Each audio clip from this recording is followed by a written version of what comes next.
NATO upgrades surveillance with 5 Global Hawks, $1 billion for AWACs. NATO plans to award Boeing a $1 billion contract to upgrade the alliance's fleet of E-3A airborne warning and control system, AWACs, aircraft at a ceremony at Melsbrook Air Base in Brussels on the 27th of November. The alliance announced the upcoming ceremony on the 25th of November. The contract is part of a larger push to upgrade NATO's surveillance capabilities, including the purchase of 5 Northrop Grumman RQ-4D unmanned aerial vehicles, UAV. The first example of those WAVs was received in Sigonella, Italy on the 21st of November.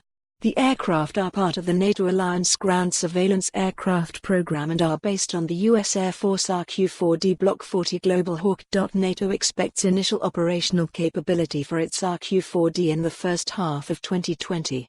The alliance plans to use the WAVs for surveillance of ground troops and civilian populations, border and maritime patrol, counter-terrorism operations, as well as crisis management and humanitarian assistance in natural disasters. The Boeing E-3A contract is intended to make the AWACS useful to NATO until the aircraft retire around 2035. The aircraft's upgrades include new communications and networking capabilities, such as enhancements to the aircraft's data link and voice communications, as well as improvements to its wideband beyond line-of-sight airborne networking capability, says NATO. Boeing's planned upgrades will give NATO's E-3As capabilities, enabling them to operate until retirement, around 2035. NATO says the fleet of E-3As are the only major military equipment collectively owned by the alliance, besides the incoming RQ-4D WAVs. Other aircraft are shared with the alliance on an ad hoc basis during operations. The E-3A is based on the Boeing 707 commercial airliner.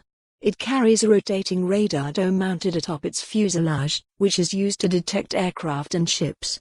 It serves not only as an air surveillance platform, but also as a command and control and communications hub. For more on this story, visit the news article link.